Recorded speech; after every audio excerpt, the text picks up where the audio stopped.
Welcome, brave souls, to a night of mystery and terror. Are you ready to step into the darkness? Hold your breath, because tonight's story will haunt you long after the lights go out. This happened to me and my mom in 2015, when I was still a teenager. We were heading to our beach house, which was 2 hours away from my hometown. My mom liked to drive at night because there was no traffic. I didn't mind, and loved to listen to music or sleep during the trip. I remember it was a very chilly night, perhaps during winter. It wasn't unusual though, since we liked to stay at the beach no matter the season. So there we were, driving on a regular road. It was after midnight, and I was listening to my iPod.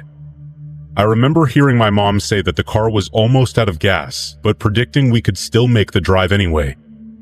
That didn't worry me much, since my mom is a great and responsible driver. She always handles her car very well, and never had any issues.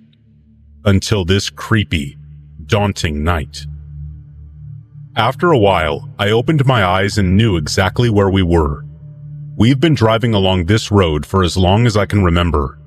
Therefore, I knew by heart that we were about to take a sharp turn in a few moments.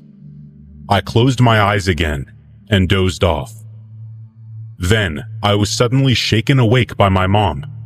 Still groggy, I looked at her, and at once could see she was worried, maybe even a little frantic. That was very uncommon since she's a very level-headed person and keeps her cool most of the time. Confused, I focused on what she was saying. She told me she had taken a wrong turn, and there had been no way back for miles and miles. I scanned our surroundings. We were on a large dirt road with no signs of civilization in sight. The right road we should have taken would have been a busy highway, but this was a desolate, narrow path with only trees around us. I tried my cell phone. No signal. I tried resetting the GPS my mom had for emergencies, but got no signal with that as well.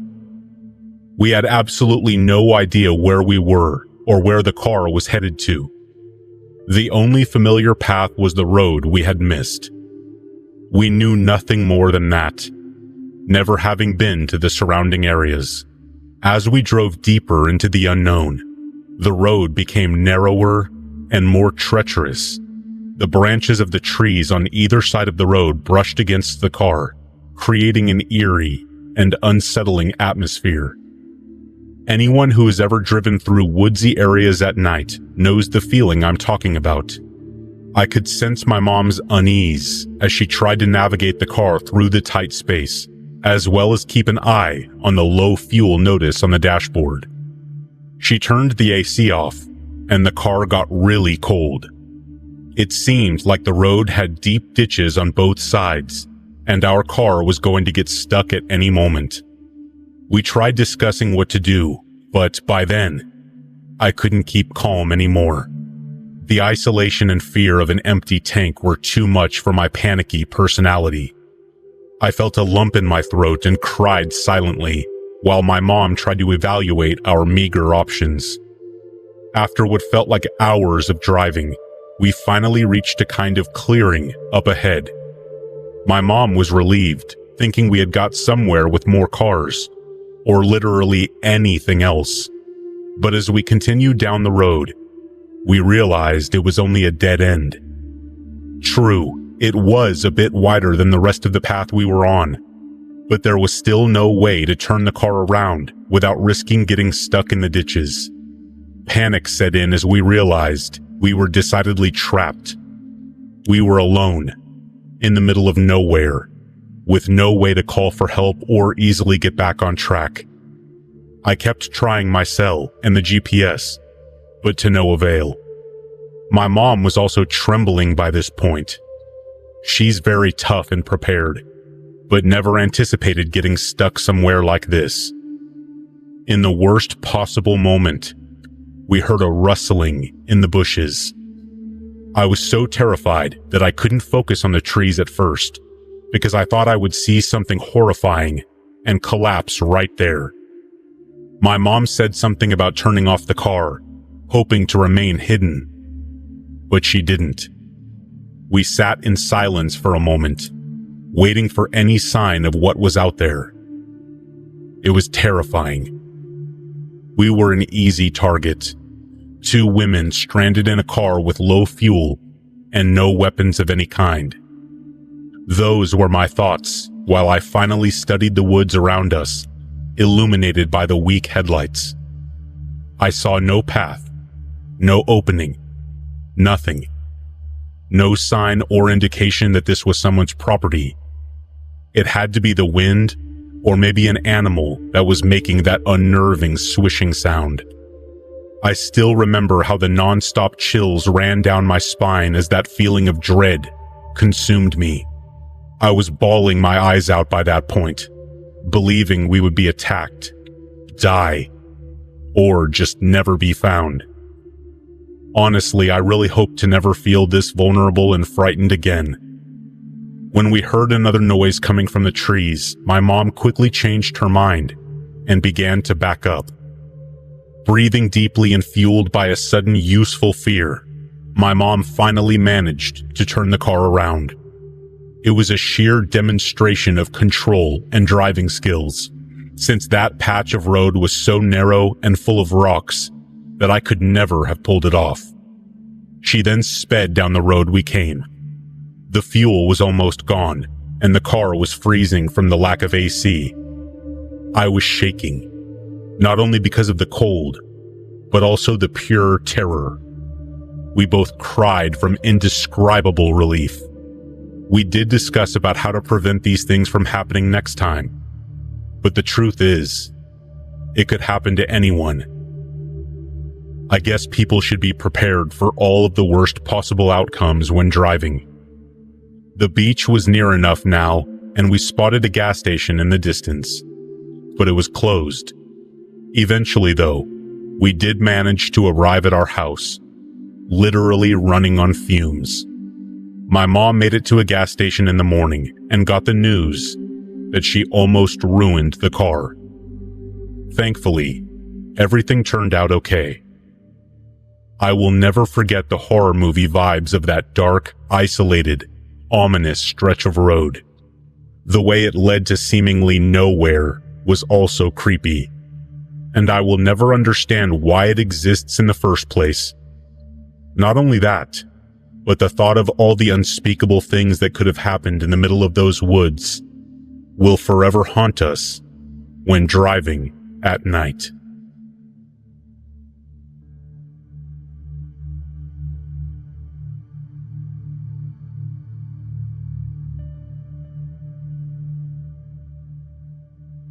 This happened for about 2 weeks in the summer of 2021.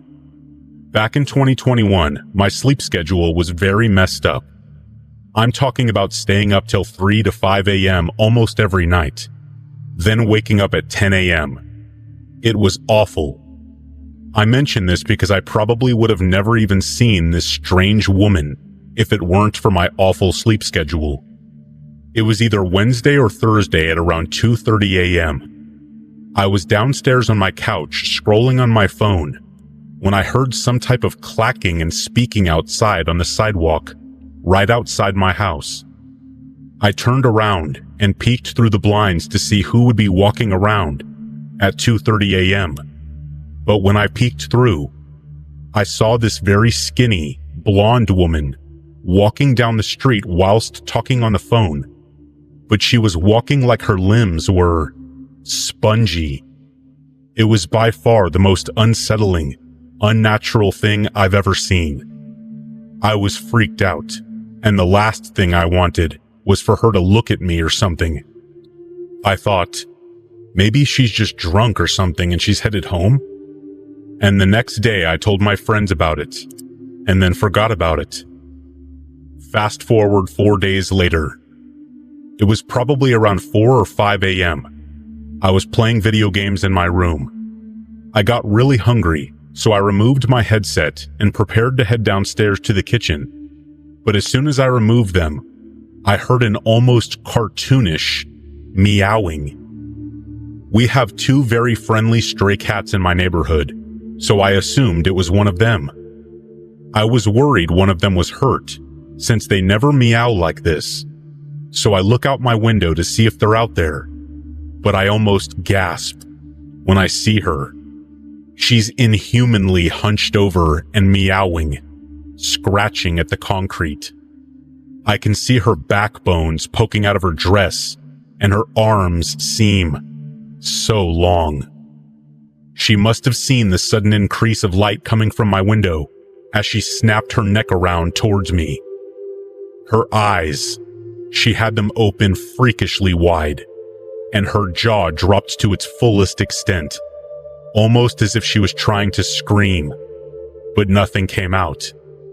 Then before I can even take all of this in, she sprints on all fours into my neighbor's backyard and disappears into darkness. I am scared beyond belief and think I am dreaming at this point. I just sit in my bed frozen until the sun starts to rise. I then fell asleep. I haven't seen her since, but the day after I went to the side of my house, and I swear I could see some slight marks in the concrete. The following week, I heard her heels clacking, but saw nothing. I haven't seen or heard her since those 2 summer weeks in 2021. And man, I really hope I never do again.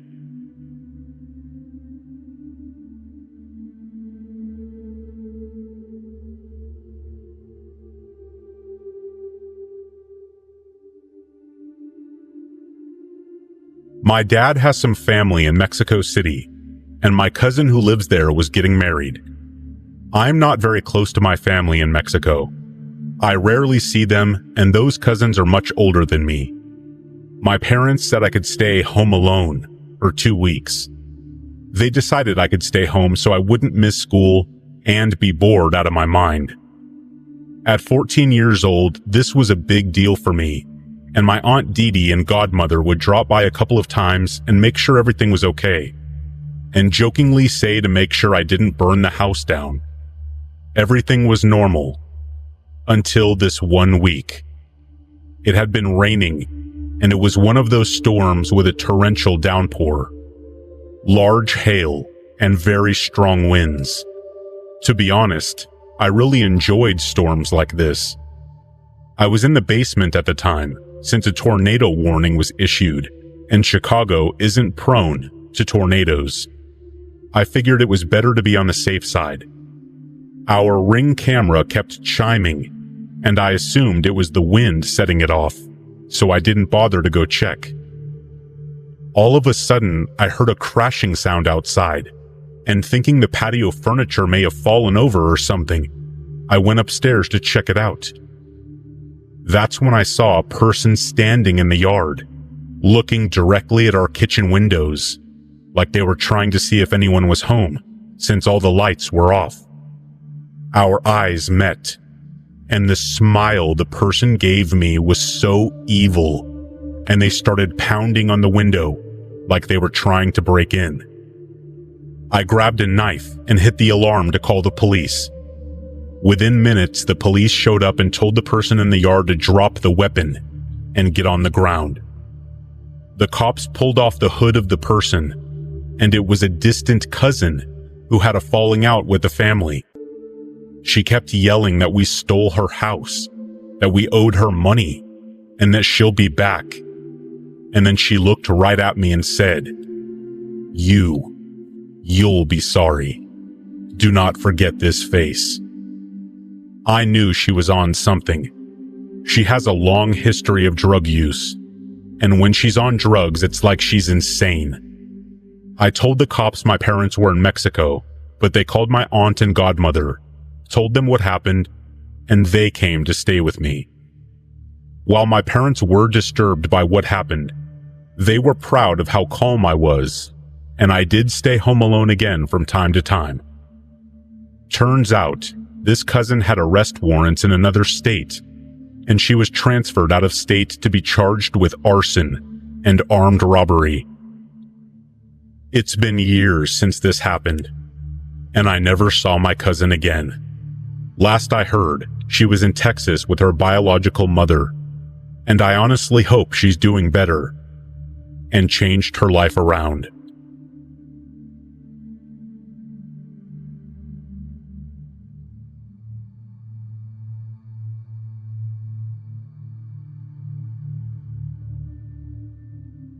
Right after I dropped out of high school and moved out of my parents' house, I needed work.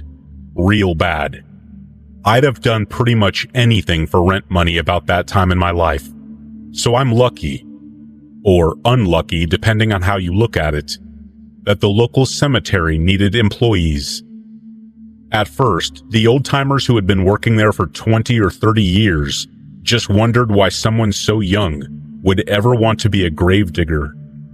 It was tough work, terrible on the lower back, but I soon adjusted, and it turned out to be something more akin to a free gym membership than an actual job. I mean, I got swole pretty fast. If I'm being honest, it only ever felt like work if the weather was bad, or we had an actual funeral on site. Otherwise, it was just nice to be able to spend some time outdoors. So the way our cemetery was set up was pretty simple. The majority of the grounds were just regular grave sites, all pretty much the same size and same price. But the northwest corner of the grounds was a private site that contained much larger plots. These were reserved for much wealthier families, and the local undertaker made a lot of cash from selling extravagant grave setups to them. I'm talking whole mausoleums, statues of angels, stuff like that. We hardly ever visited that area of the site, except for cleaning and maintenance duties, and those were never left to me.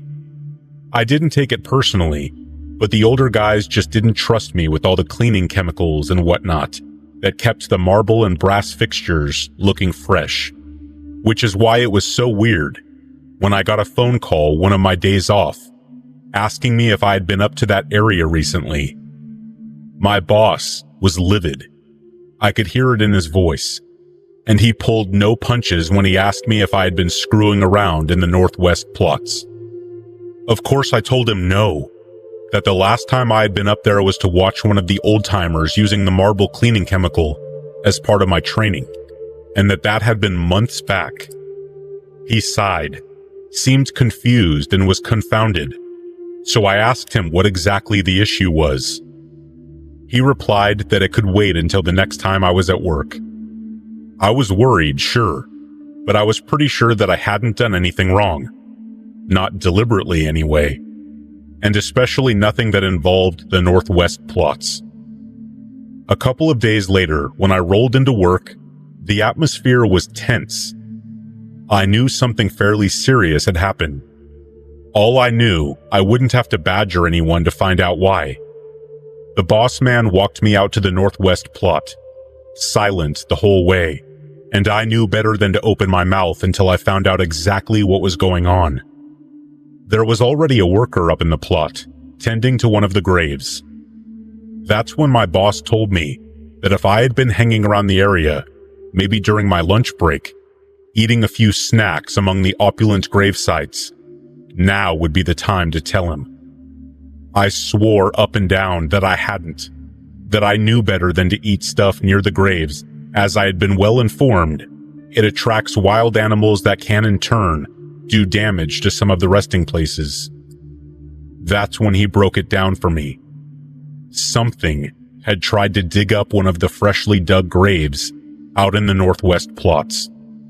He said something in particular, and not someone, because we each had enough experience to recognize when a grave had been dug with tools, or by hand, or in this case, by claw. It was rough around the edges, obvious claw marks in the dirt, as opposed to the straight lines carved out by a shovel. This was something of an emergency. I mean, for obvious sanitary reasons, but for sentimental reasons too. If local families discovered that wild animals were trying to dig up their deceased relatives, there would be an uproar. Something had to be done, and quickly. A meeting was called among the gravediggers and attendants. As far as we knew, the mysterious digging had taken place overnight and was most likely undertaken by some kind of scavenger animal, a coyote, a black bear, maybe even an escaped dog. The solution was obvious. Night watchmen would have to be present in the cemetery every night until the situation was resolved.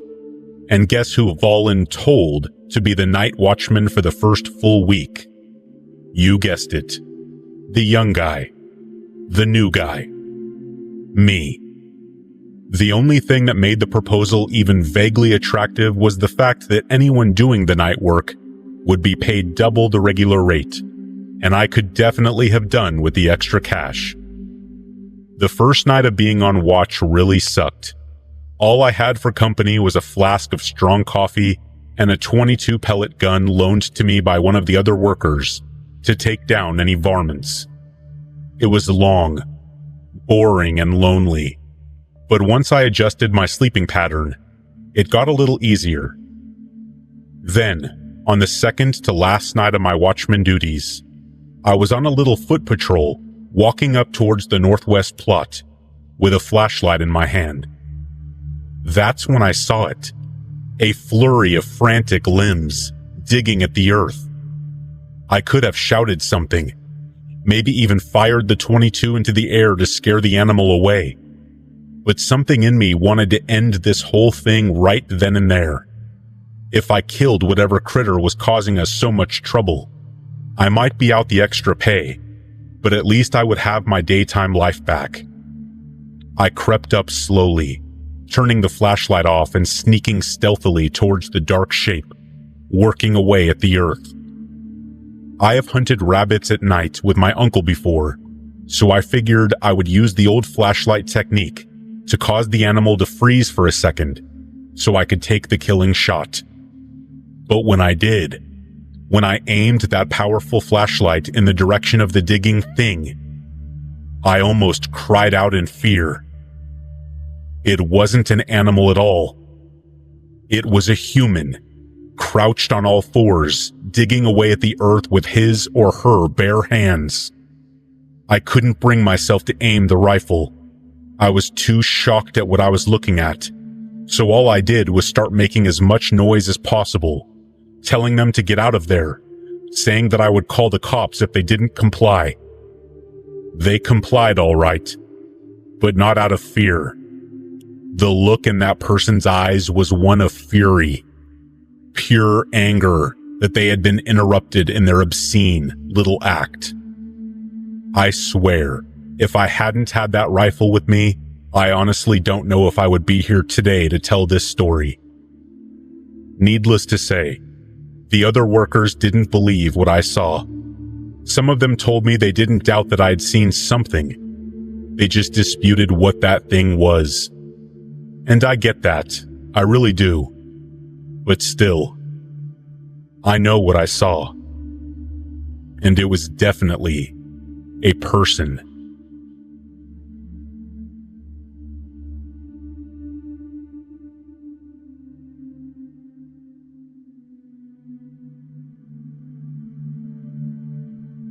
A few years back, I was really into caving. I really didn't think I would be into it when I first tried it, like I'd have considered myself mildly claustrophobic. The kind of guy who always felt a little anxious, zipping a sleeping bag up the whole way. But I don't know whether it just woke something up in me, or it was the rush of getting over a fear, or something to that effect. But I took to it like a duck to water. You're somewhere you shouldn't be, exploring parts of the world that very few people see, relying on people, truly relying on them, to ensure your safety and theirs. It's a rush, that's for certain, but it's not without its dangers. So every year, my family and a few close friends head out to a national park or something along those lines to spend some time with nature. And one particular year, I managed to convince them to go out to Mammoth Cave National Park, over in Kentucky, which is home to the more than 400 miles of passageways. making it the world's largest known cave system.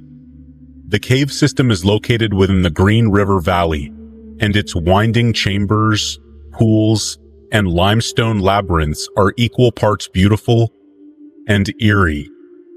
10 different tours offer guests the opportunity to explore the decorated, historic, and dripstone areas.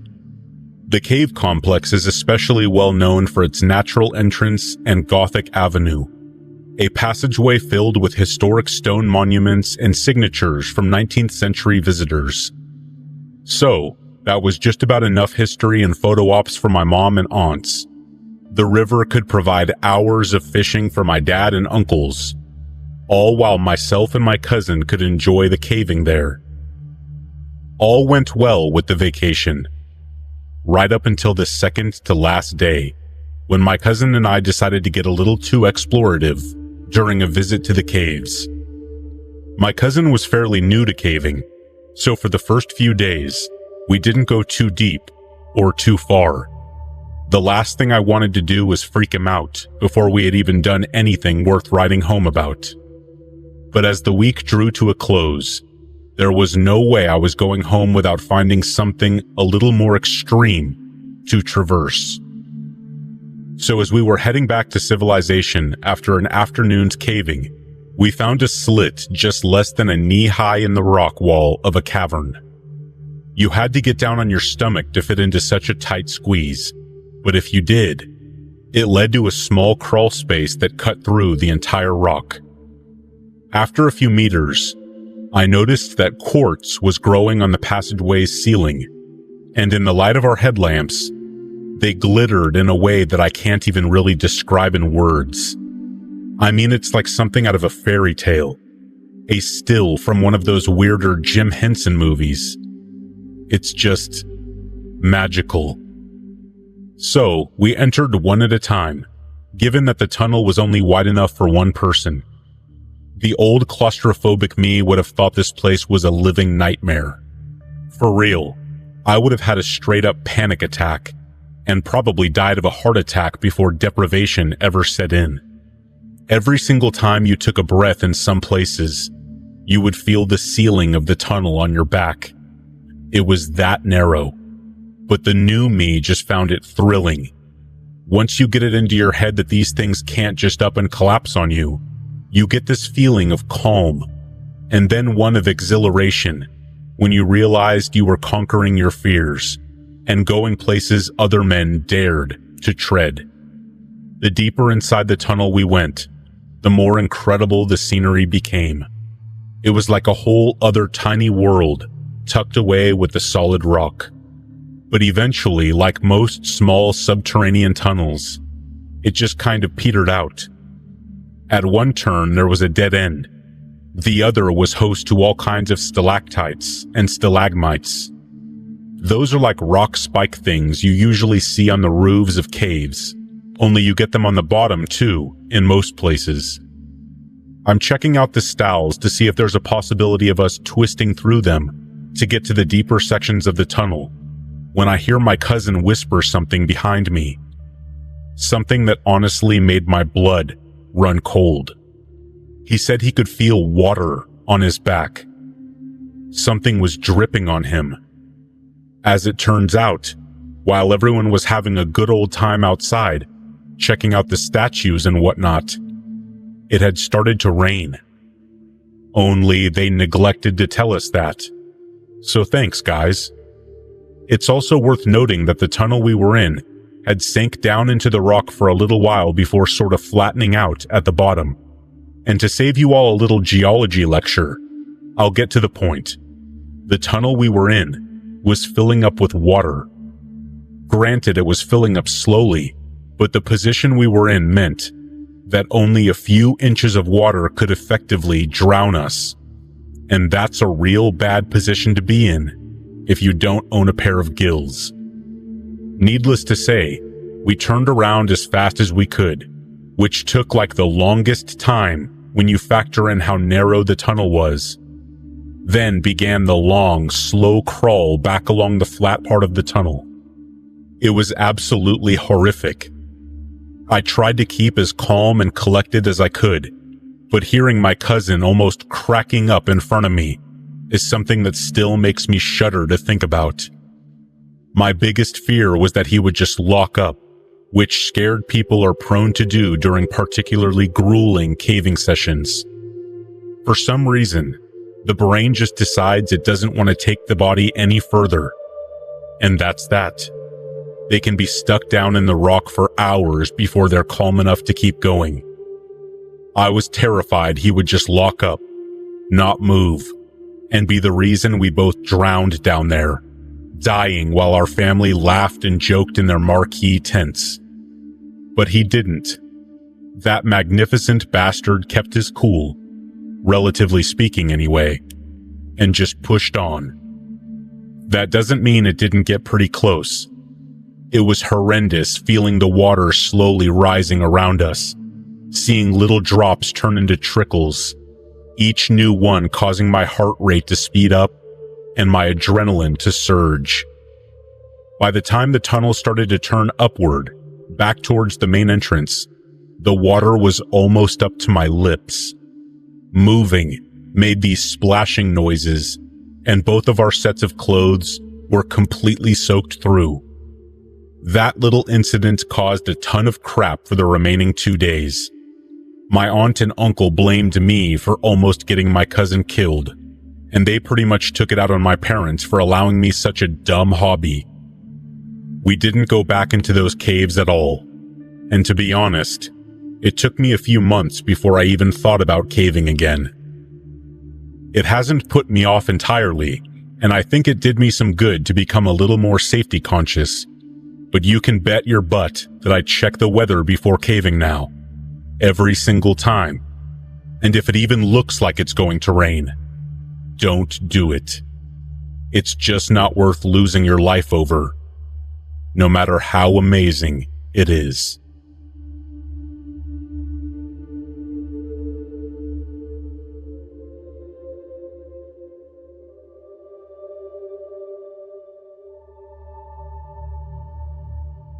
I want you to picture the middle of nowhere, rural Kentucky, an iconic country home, ranch style. The owners are wealthy. The closest neighbors live 15 entire minutes away. The closest gas station is a half an hour. Walmart, 40 minutes away. Those are the circumstances under which I was raised. Then there's me, a pretty typical 20-year-old who was born and raised in a relatively wealthy family. I was lucky enough to have been born to a father who owned a store in a mid-sized city. The city itself saw a major population growth in the 10 years after my father had purchased the store, and it produced enough income that we immediately became the 1% in the state. Probably the entire country, too. My father took the money that he made from this store and used it to purchase real estate, which produced more money. So, we kinda had buckets of money laying around. For some reason or another, my father thought the ideal life was away from civilization, which is why he built this ranch home, out in the middle of nowhere. It was always a bit of an inconvenience living life. After all the money in the world means nothing if you don't have stores to spend it at. But the older I got, the more my father educated me on finances. He also said that he didn't want us being corrupted by metropolitan living. I didn't really agree with him, but I respected him. There were many nights that I spent at the home, alone. I was always a fairly mature kid, so my parents naturally gave me a lot of responsibility. The first time I was home alone, I must have been 12 years old, and considering we had a house full of expensive weapons, alcohol, and hunting equipment, you can understand how much trust my parents really had in me. There wasn't very much in the world I wasn't prepared for, but there was one experience in particular, something that happened a few weeks ago that I still think about all the time, sitting in my memory, haunting me. It happened one night when I was alone. My father had a busy meeting on a Saturday morning, so we got a hotel Friday night in the city with my mom. This left me alone to watch the castle by myself. Again, something I have done a million times and never thought twice about it. I have always been interested in business ventures online. The thing I have been experimenting with that night was video marketing. I was interested in making something go viral. Over the course of a few weeks, I probably had created 6 or 7 solid viral video attempts, but only one of them accumulated any attention, and it was a measly 100,000 views. Anyway, I remember sitting in my home office working on a cat video. On the far side of my room is a window. I can see the backyard. There's a mountainous structure in our backyard. Basically a really big rock. It's pretty tall, probably about 50 or 60 feet. And in front of it is all farmland. My father grew wheat, although he paid people to do most of the work. But here's the thing. There was a very strange shadow on the rocks.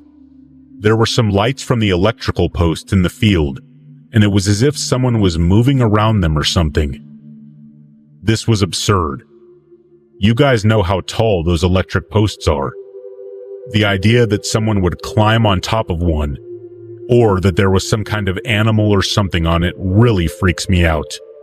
But it's absurd. I really didn't want to lose electricity either, as I was really into that cat video. I looked out the window to see what was going on, and all I could see was a shadowy figure on the light post, near the light. My immediate thought was that there was some kind of freak that came out here and climbed on top of it. But I could not imagine why anyone would do that. I put my horror movie-based fear to the back of my mind and rationalized that it must have been some kind of animal that had climbed up there. Maybe a large cat? It was far away enough that I could not give you a rough size. Could have been a bear. Could have been a person. Or a cat for all I knew. I just knew something was up there. Just to be on the safe side, I grabbed a weapon and my flashlight to go check out the situation. I made my way out there slowly. I got more nervous as the moments went by. Each step seemed to bring me closer to the unknown. My fear grew with the increasing distance between me and my house. The grass outside was dry. It was warm out. I slowly got closer and closer to the pole. By the time I got close enough to see the figure up there, I noticed that it was gone. I stood there in silence for a moment, contemplating what it could have been. I looked around to see if whatever animal may have been up there had fallen. I didn't see anything in the general vicinity. I always hated leaving animals to die like that. I got down on one knee to say a prayer for whatever animal had been up there. I couldn't imagine that it didn't die, whatever it was. While I was praying, I heard a hiss behind me and felt it. Scratch. Claws dug into my back. I reacted the only way I knew how and flung my body around. I thrusted my elbow against whatever was behind me. I hit it really hard, in an almost instinctual way. I got away from it and immediately began firing my weapon in its direction. I must have gotten 5 shots off by the time I stopped and realized what I had done. I had obliterated a raccoon. It still freaked me out. The entire experience was kind of traumatic. Silly, I know. Staying home alone was never quite the same. I called my dad and told him what happened before driving myself to the hospital. I had to get a rabies shot, unfortunately, which may have been the most painful experience of my life. I discovered the next day that I had inadvertently shot 2 of the windows out of my mom's SUV. My parents made me pay for that with my own money. And no, I was not nearly as rich as them. The only money I had to my name was the money I made from my personal business ventures online. It was lame. My dad always hammered into my head that the bullets I fire are my responsibility, no matter what. It's not a bad lesson to learn. When I got out of the hospital, I went home and finished making that cat video. It only got 3,000 views. You can't win them all, I guess. But yeah, the moral of the story is that even rich people who are secluded in the middle of nowhere still have to deal with stupid stuff like this happening to them. Those dang raccoons.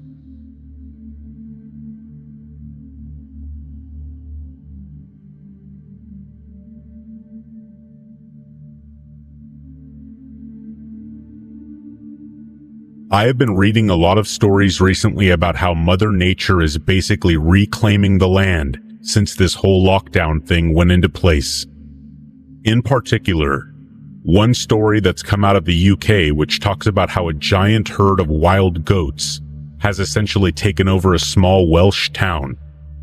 It's pretty charming, detailing how these rare Kashmiri goats have seized the opportunity that's been presented by people staying indoors to roam down from the hills, to wander around neighborhoods, devouring the contents of flower boxes and front gardens alike. There are also those stories about the swans returning to the canals out in Venice Beach, but you can go read up on them yourself, as I've got a point to get onto here. So a little side note, has anyone else noticed how nice the weather has gotten since the lockdown started? It's been so frustrating, shut indoors while the weather went from gray and windy to warm and sunny in like what must have been a matter of days. In all of my life, I've honestly never seen spring slam into winter with such a dramatic transition. It's been tough on my little girl, too. She's been dying to get out to the local park to play on the jungle gyms, and telling her no, not to mention explaining why, has been harder and harder as the weeks have gone by. I can't tell her the truth, because I know it would absolutely terrify her. Breaking down that there are little creatures living inside of us, waiting to be transmitted to someone she loves, like Pap Pap or Nana, which could end their lives. How do you even say that crap to a child without them totally freaking out?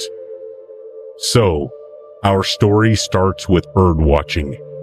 I know, super boring, but try telling that to my daughter. She burned through all her DVDs and favorite YouTube channels in like a week. And despite some of them having palpable rewatch value to them, she quickly grew tired of staring at the screen for hours on end. And it got way, way worse when we started having to tell her no about going to the park. It seems like once you hold something out of reach of a kid, it's all they want from then on. The forbidden thing. Anyway, I found a happy compromise with her, in that if she stayed inside, she could look at the garden all she wanted. And the bonus was that if she stayed super still and quiet, that all kinds of birds and other critters would wander into the garden for her to look at. And you know what? It actually got kind of fun after a while. I finished an old native birds of the upper American East Coast that I'm pretty sure was my grandpa's at one point, and we got to work ticking off each one we saw, working our way through the book as common and rarely seen birds alike landed among the flower beds of our backyard. One evening, I'd swear, I saw something larger moving among the trees at the back of our yard, but I figured it was just a trick of the light. Maybe a neighbor's dog moving against their back fence, casting shadows into ours. But a few days later, I discovered it wasn't just my imagination. I was doing some laundry upstairs while my daughter busied herself with bird watching.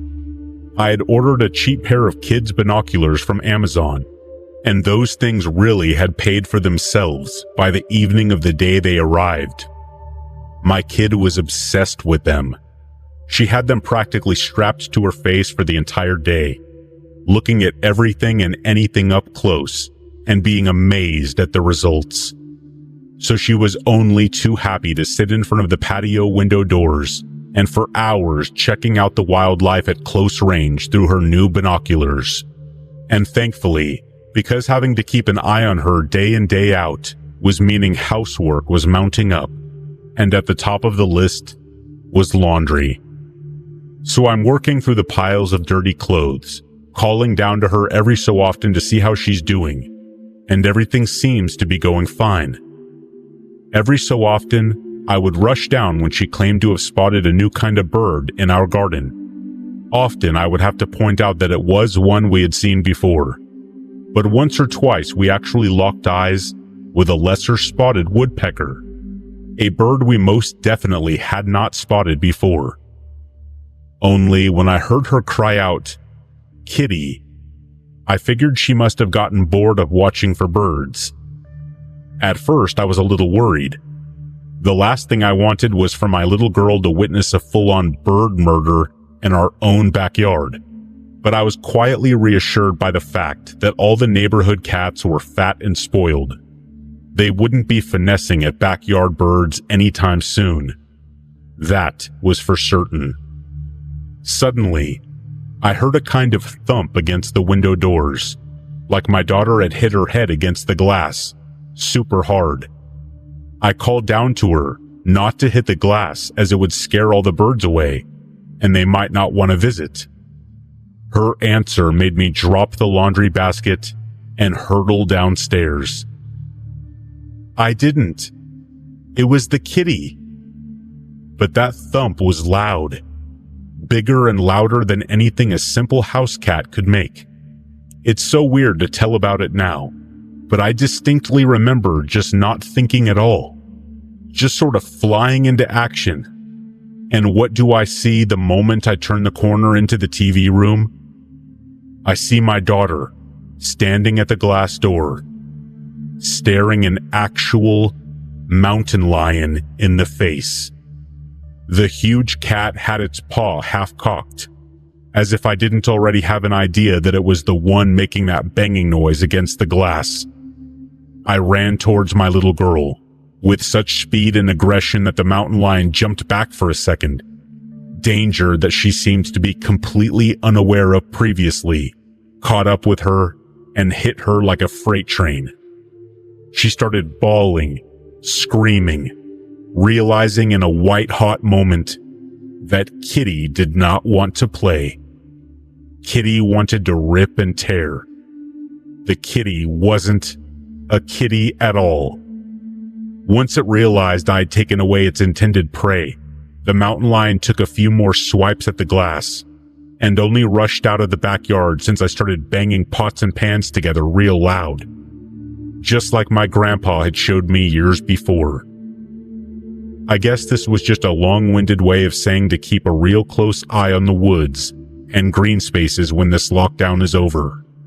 It might not be entirely safe for our kids to be playing in places that have obviously been reclaimed by wildlife, and dangerous wildlife at that.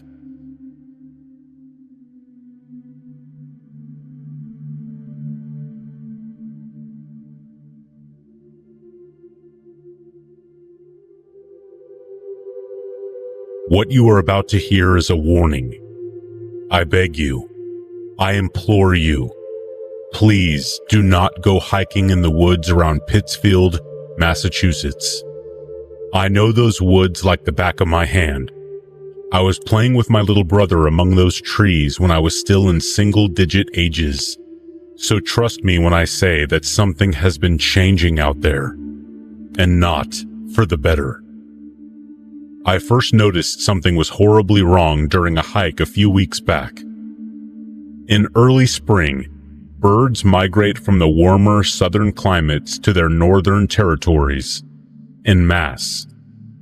Thousands upon thousands of tiny songbirds occupy the trees around Mount Greylock during the month of March, each singing a sweet, chirpy song that is, in reality, a bellowed war cry. A call for challengers to step up and knock them off their perch.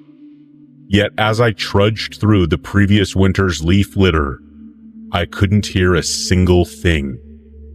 No birds or any other animals, for that matter, seemed to still call the forest home. This made me nervous for two reasons. One, animals have an uncanny ability to detect dangers that are imperceptible to humans.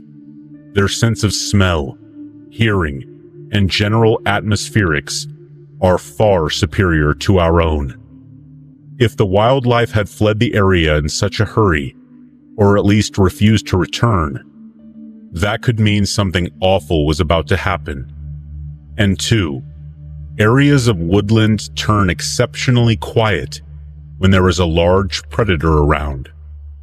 Wood pigeons will become deathly quiet and still, hoping a black bear or mountain lion will just pass them by.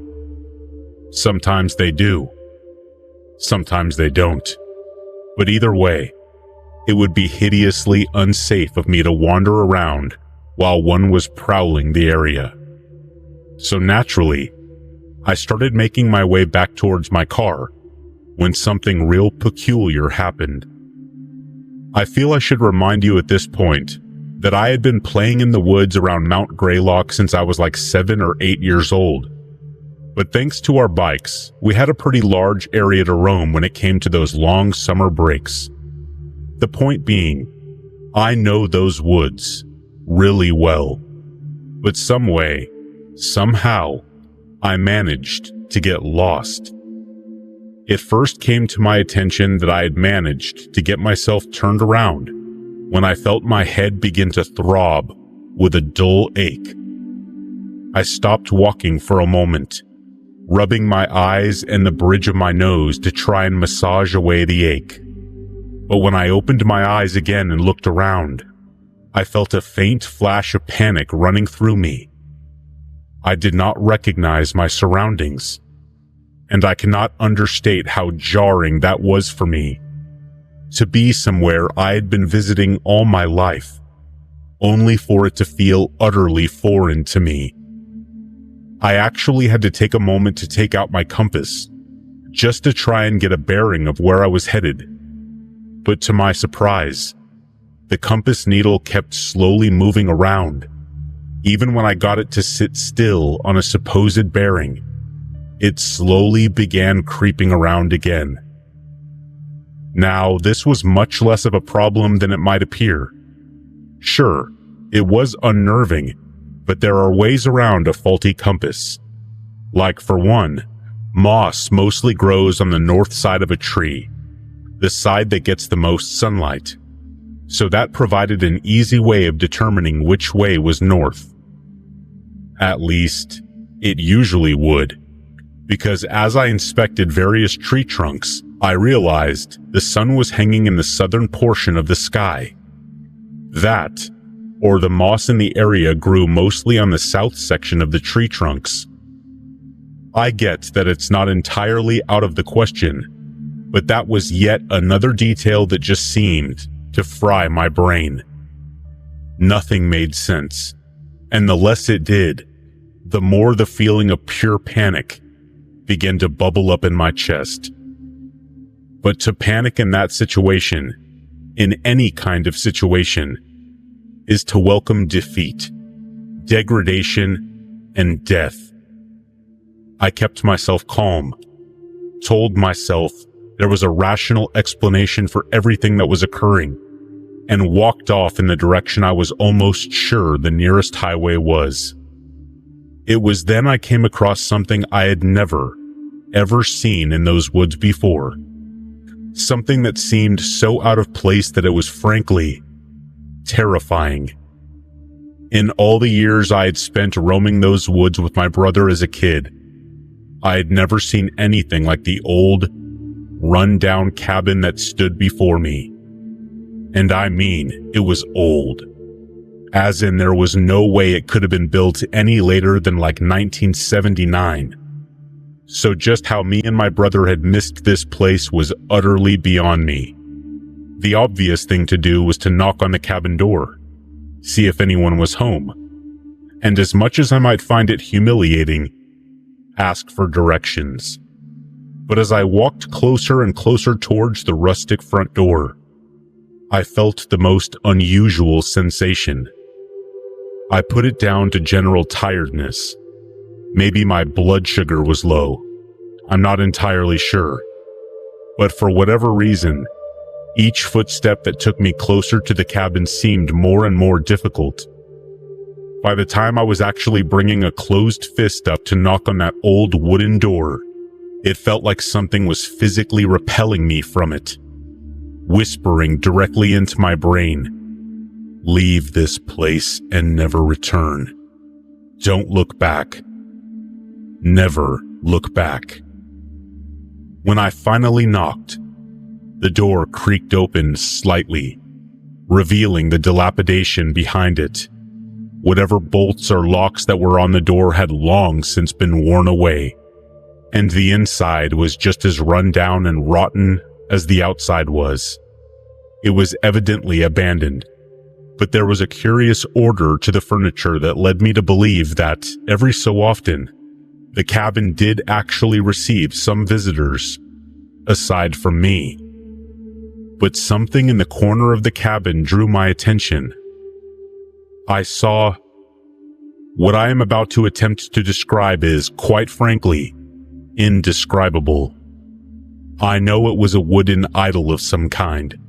A small statuette sat atop a stone altar. But, and I appreciate this is intensely confusing, I could not make sense of what I was looking at. It was like my brain was completely incapable of computing the information my eyes were feeding it. And with that, my headache returned again, along with a kind of anxiety so crushing that I felt like I was going to have a panic attack. Don't ask me how I know, but that wooden idol, a mess of twigs and vines and moss, was a representation of pure, unfiltered evil. And I ran from it. I'm not in the least bit ashamed to admit that I ran like a scared child from that cabin and into the night. The night. You heard that right. When I walked into the cabin, it was still daylight. I couldn't have been there for more than a couple of minutes, at least. That's what it felt like. Only when I burst through that wooden door, it was pitch black outside. I ran until I found the highway, ran until I found my car, and drove like a madman until I was safely back at home. I haven't been able to bring myself to talk about what happened to me that day, until now. I tried to tell a hunting buddy of mine once, but the words just wouldn't seem to come out. But please, if you're hearing this, heed my warning, and do not go hiking in the woods around Pittsfield, Massachusetts.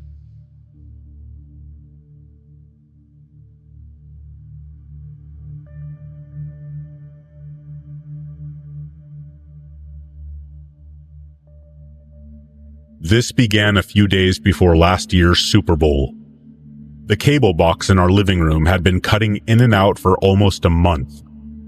Under normal conditions, I wouldn't have paid much attention to it. I don't watch much television these days, even football. Besides, it worked most of the time, but my wife had invited some people over from work to have a Super Bowl party. I learned long ago, if I keep the wife happy, she'll leave me alone to fiddle around in the wood shop. I called into the cable company early in the week and made an appointment for after lunch on Thursday. When the day came, the repairman showed up right before the family was going to sit down for dinner.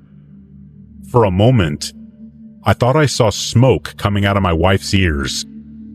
There are only a few things she hates more. I knew better not to say a word. After, I showed the guy the location of the TV. We sat down to eat. After a quick meal, I retreated to the living room to watch the cable guy and help if needed. He checked the box first and then moved on to the cables. He asked for access to the attic, and I led him to the hall, and lowered the stairs. About 10 minutes later, he returned with a frayed section of cable. It appeared that some critter had been chewing on it. Once he replaced it, everything was fine. I thanked him, and he asked to use the restroom before he left. I said sure, and pointed him in the direction of it.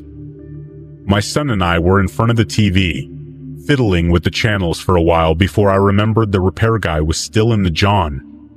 I didn't want to badger the fella, but he had been in there for a really long time. So, just to be safe, I politely knocked on the door and asked if all was well. No reply came, but a few seconds later, I heard a man's voice echoing from my daughter's bedroom. Naturally, I was curious and leaned over to peek in. The repairman was talking to my daughter at the connecting door. This scene slightly peeved me, but it seemed innocent enough. He was a young kid after all, but she was barely 16 years old, so I stepped in and shut it down. He kindly excused himself and made his way out of the house. From that moment, he ceased to exist in my mind.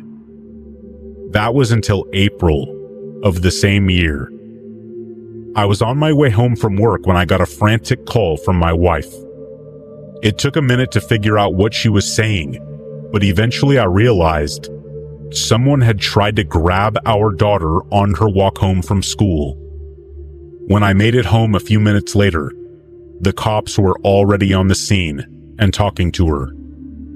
My wife and I were both so frazzled, they asked us to sit calmly and listen while they questioned my daughter. I did my best, but when it came around to identifying the guy, I almost went through the roof. She described how she and another girl were just a few blocks from home, and a truck pulled up to them. The driver said hello, and my daughter recognized the guy. She walked up to the truck and started talking to him. She said he seemed really nice in the beginning, but when he asked her to go with him, and she declined multiple times, he got mad and attempted to pull her into the truck. Only because she fought so hard was she able to get free and run away with her friend. Finally, the officer asked her who the guy was, and she said that it was the very same cable repairman that was in our house. Now, I was beyond furious. I had treated that kid with respect, and he tries to kidnap my daughter. I could have thrown him out on his butt when I caught him talking to her, but I tried to give him the benefit of the doubt and think back to how it was when I was young.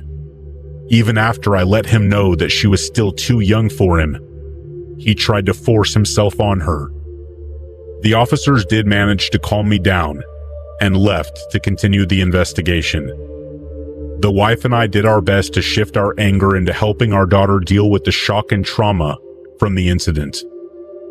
We were all relieved to hear when the scumbag was arrested later that night. He had been spotted and pulled over by highway patrol that had heard the APB. Although he had done something very stupid, he was wise enough to take the offer put forth by the district attorney.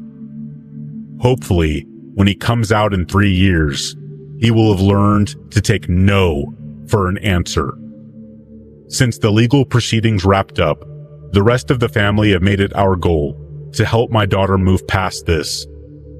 In addition to attending counseling alone, everyone else has joined her in 2 separate sessions to learn best how to make her healing process go as smoothly as possible. We all plan to be in attendance for her upcoming graduation. Providing her with this show of support in such a hard time is the best way I can think of to let her know that we've got her back. There was a time not long ago when her achieving this milestone was in question, but I attribute her same will to fight that saved her that day with driving her to move forward. I have never been more proud to be her father, and I hope she knows I will always be there for her, no matter the circumstances.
Don't miss out on amazing content.